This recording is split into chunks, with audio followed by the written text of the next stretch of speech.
नमस्कार, सुप्रभात। स्वागत आप सभी का सब रंग कार्यक्रम में। मित्रों, कहीं बहुत सुंदर पंक्तियां लिखी थी कि तकदीर भी बदलेगी, तस्वीर भी बदलेगी, तो हिम्मत ना हार मेरे दोस्त, तेरे भाग्य की लकीर भी बदलेगी। कई बार हम अपनी भाग्य को लेकर बड़े ही निराश हो जाते हैं। अपने जीवन की वर्तमान परिस्थितियों को देखकर बड़े निराश हो जाते हैं कि मैं अपने जीवन में पता नहीं आगे बढ़ पाऊंगा या नहीं बढ़ पाऊंगा। परिस्थितियां पता नहीं कब दूर होंगी भी या नहीं दूर होंगी, और हम इसी सोच में अपने जीवन में निराशा के दलदल में उतरते चले जाते हैं। मित्रों, संसार में हर चीज़ परिवर्तित हो रही है। अपनी भाग्य की जो तस्वीर है उसको भी हम परिश्रम से बदल सकते हैं।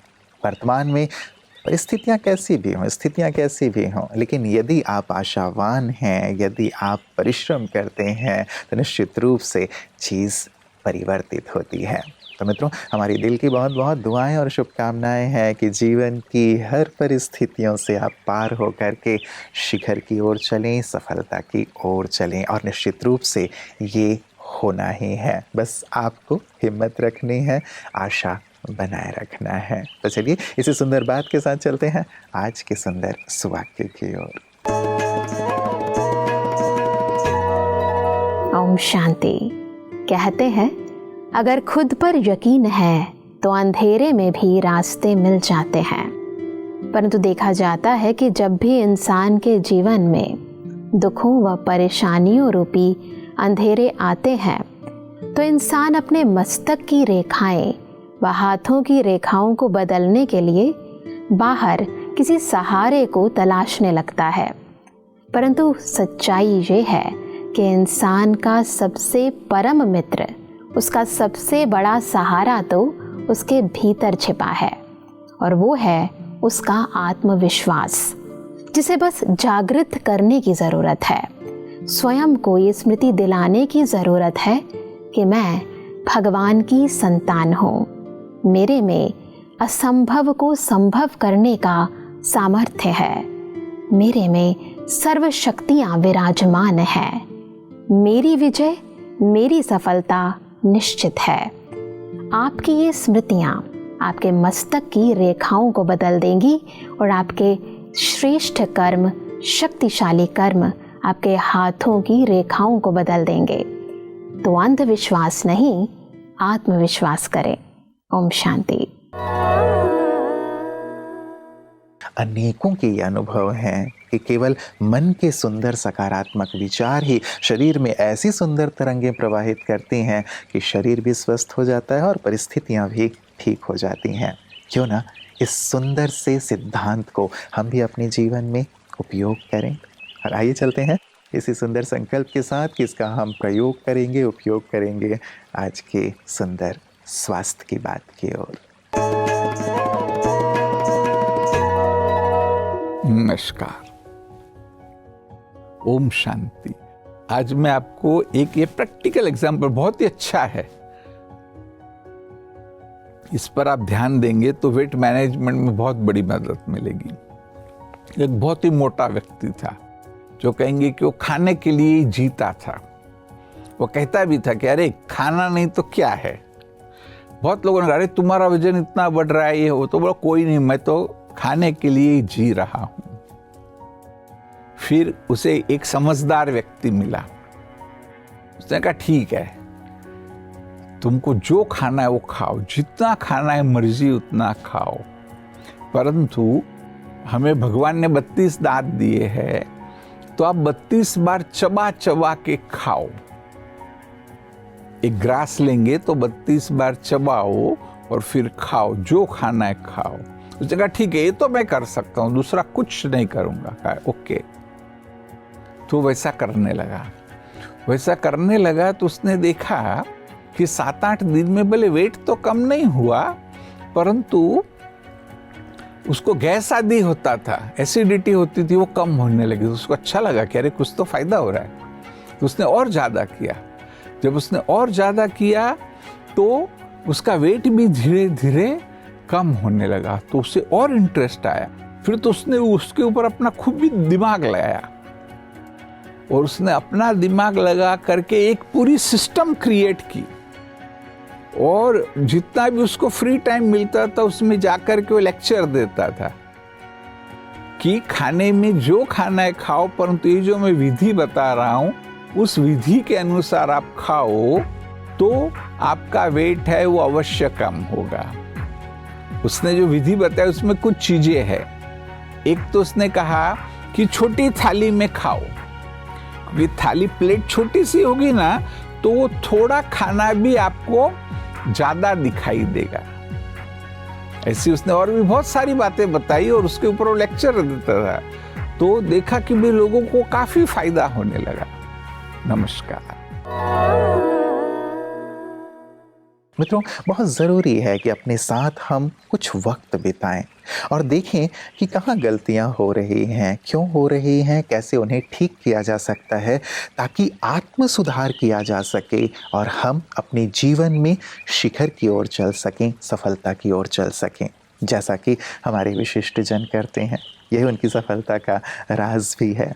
और साथ ही साथ आध्यात्म भी कैसे उन्हें मदद करता है, उसके भी सुंदर अनुभव प्रतिदिन हमारे विशिष्ट जन साझा करते हैं। आइए देखें आज हमारे साथ कौन से खास मेहमान हैं।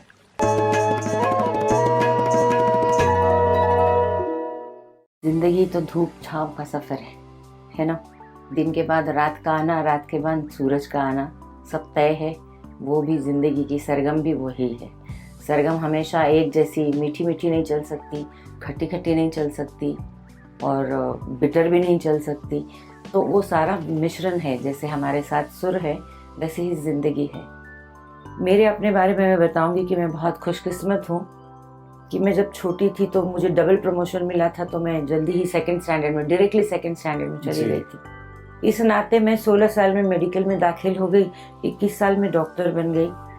23 साल में अचानक कोई अंकल थे लोकसभा में, कहीं उन्होंने कहा ये लड़की को पिक्चर देखने का बहुत शौक है, इसे वहाँ डाल दो सेंसर बोर्ड में। तो 23 साल की उम्र में मैं इंडिया की सबसे जूनियर, सबसे छोटी सेंसर बोर्ड मेंबर बनी थी, जो मैंने लगभग 22 साल में रही उस पर। और वो पिक्चर देखने के शौक से मुझे लगता है जो शौक था, जो मेरी माँ ने स्ट्रिक्टली बोला था कि शौक को शौक ही रखो, आप इंटेलिजेंट हो, पढ़ाई करो। तो मैं जब डॉक्टरी भी करती थी तो मैं बहुत ज़्यादा इमोशनल थी और पीडियाट्रिक्स में थी, तो वो घर पे लेके आती थी। कोई बच्चा बीमार अगर इमरजेंसी से जब तक बाहर नहीं निकलता, घर ही नहीं आती थी मैं। घर आओ तो भी मुझे नींद नहीं आती थी, बहुत ओवर सेंसिटिव थी। और इसलिए वो पैशन से पूरा हो जाता था, क्योंकि अगर आपके अंदर भावनाएं हैं तो भावनाओं को व्यक्त करने की जो कला है शायद मुझ में कहीं आ गई थी किताबें पढ़ते पढ़ते जी। तो वो व्यक्ति जो है नाटकें देखकर, पिक्चरें देखकर फिर खुद का एक मकाम आया। 24 साल की उम्र में ही मैं टीवी प्रोड्यूसर बन गई, इंडिपेंडेंट जी। पहली बार लाइफ में मैंने 4 लाख रुपए का प्रॉफिट कमाया जो उस समय मैं मेडिकल ऑफिसर थी तो डॉक्टरी से इतना नहीं था। और मैं डॉक्टरी जो है अपनी बहुत एक स्लम एरिया में करती थी और 10 रुपए फीस लेके दवाई के साथ हमेशा वही किया। कई बार मेरी मम्मी बोलती थी तू तो घर आती नहीं है, तेरी क्लिनिक का बिजली का बिल हम क्यों भरते हैं तो शायद मेरा स्वभाव ही ऐसा है देने वाला जी। तो क्योंकि मैंने कभी सोचा नहीं, मुझ में कभी वो बर्निंग एम्बिशन नहीं रही, क्योंकि हम चीज़ों को जब पकड़ते हैं ना तो फिर ग्रीड, जेलसी, एंगर हम उल्टा चलने लगते हैं। मैं सोचती हूँ, हंसती हूँ, छोड़ देती हूँ मेरा होता है कि क्या पकड़ना है, आप पकड़े कुछ नहीं सकते, लाइफ भी जा रही है, सब कुछ जा रहा है, पकड़ना क्या है। मित्रों, कहते हैं कि अपनी वाणी को हमेशा मधुर, सुखदायी और दूसरों के लिए कल्याणकारी रखें, सुखद रखें, क्योंकि संभव है कि कल आपको अपने ही शब्द वापस लेने पड़ जाएं। यदि शब्द अच्छे हैं वापस लेने पड़ें तो फिर तो कोई दिक्कत की बात नहीं है, लेकिन यदि शब्द बहुत ही कटु हैं, कठोर हैं, कर्कश हैं, दुखदाई हैं तो उन्हें वापस लेना कैसा होगा वो आप समझ सकते हैं। मित्रों, हर एक व्यक्ति अपने जीवन में अच्छे शब्द सुनना चाहता है। आप भी तो अपने आसपास के लोगों से अपने लिए अच्छे शब्द ही सुनना चाहते हैं, बुरे शब्द नहीं सुनना चाहते हैं। भले हमारे अंदर बुराइयां हैं लेकिन फिर भी हम चाहते हैं कि लोग मेरे लिए अच्छा अच्छा ही कहें। तो क्यों ना शब्दों का चयन हम बहुत ही सोच समझ करके करें। आप सभी को मनोज खुशनुमा का नमस्कार। ओम शांति। भाइयों बहनों, सात्विक अन्न क्या है, इसका गहन अर्थ और सात्विक अन्न बनाने की विधि दर्शाती हुई प्रस्तुत है ये काव्य रचना सात्विक अन्न। तन और मन के तालमेल से चलता ये जीवन, तन से जो मन को जोड़े वो सूक्ष्म तार है अन्न। तन और मन के तालमेल से चलता ये जीवन, तन से जो मन को जोड़े वो सूक्ष्म तार है अन्न। मन से कैसे अन्न बने, फिर कैसे अन्न से मन। जैसा अन्न हो वैसा मन, ये राज है अति गहन। जैसा अन्न हो वैसा मन, ये राज है अति गहन। राज है अति गहन अगर हो शुद्ध सात्विक अन्न, तन भी निश्चित स्वस्थ रहेगा, शुद्ध बनेगा तन। राज है अति गहन अगर हो शुद्ध सात्विक अन्न, तन भी निश्चित स्वस्थ रहेगा, शुद्ध बनेगा मन। शुद्ध बनेगा मन तो पाओगे मनवांछित फल। शुद्ध बनेगा मन तो पाओगे मनवांछित फल। सात्विक अन्न बनाए कैसे, जानो विधि सरल। जानो विधि सरल। जानो विधि सरल, अन्न का पहला चरण है धन। जानो विधि सरल, अन्न का पहला चरण है धन। शुद्ध धन से क्रय जो हो वो बनता सात्विक अन्न। शुद्ध धन से क्रय जो हो वो बनता सात्विक अन्न। बनता सात्विक अन्न की तब प्रसाद बने भोजन। बनता सात्विक अन्न की तब प्रसाद बने भोजन। अन्न पकाते समय हो मन में पावन प्रकंपन। अन्न पकाते समय हो मन में पावन प्रकंपन। पावन प्रकंपन की भोजन प्रभु अर्पित हो जाए। पावन प्रकंपन की भोजन प्रभु अर्पित हो जाए।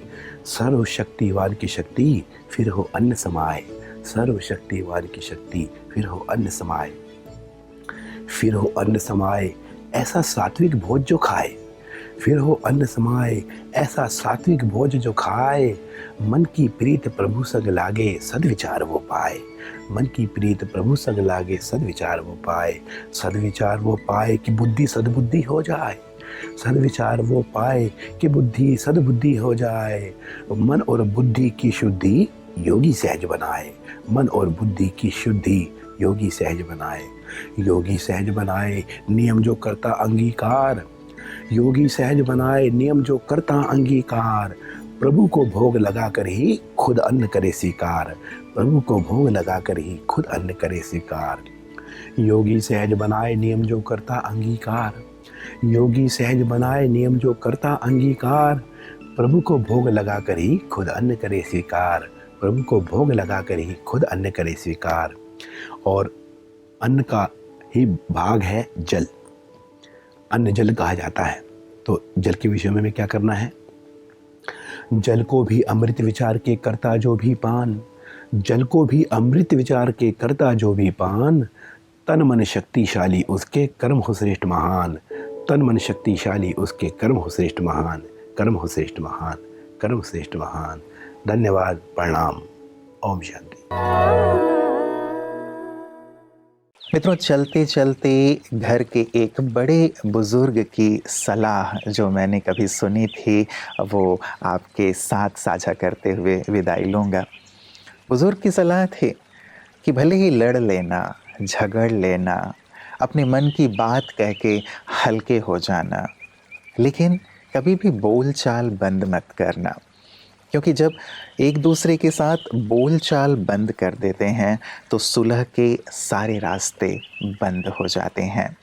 इसीलिए मित्रों, संबंध हैं उन्हें हमें सहेज कर रखना है, उन्हें मधुर बना कर रखना है। कोई भी परफेक्ट नहीं होगा, 19-20 ही होंगे। हो सकता है किसी की बात आपको अच्छी भी ना लगती हो, किसी का व्यवहार अच्छा ना लगता हो, फिर भी अपनी तरफ से अच्छे व्यवहार से, अच्छे बोल से हम सबका दिल जीतते चलें और अपनी जीवन से औरों को सिखाते चलें। तो आपका जीवन, आपका संबंध हमेशा सुखद रहे, मधुर रहे। इन्हीं मंगल कामनाओं के साथ नमस्कार। ओम शांति। जीवन के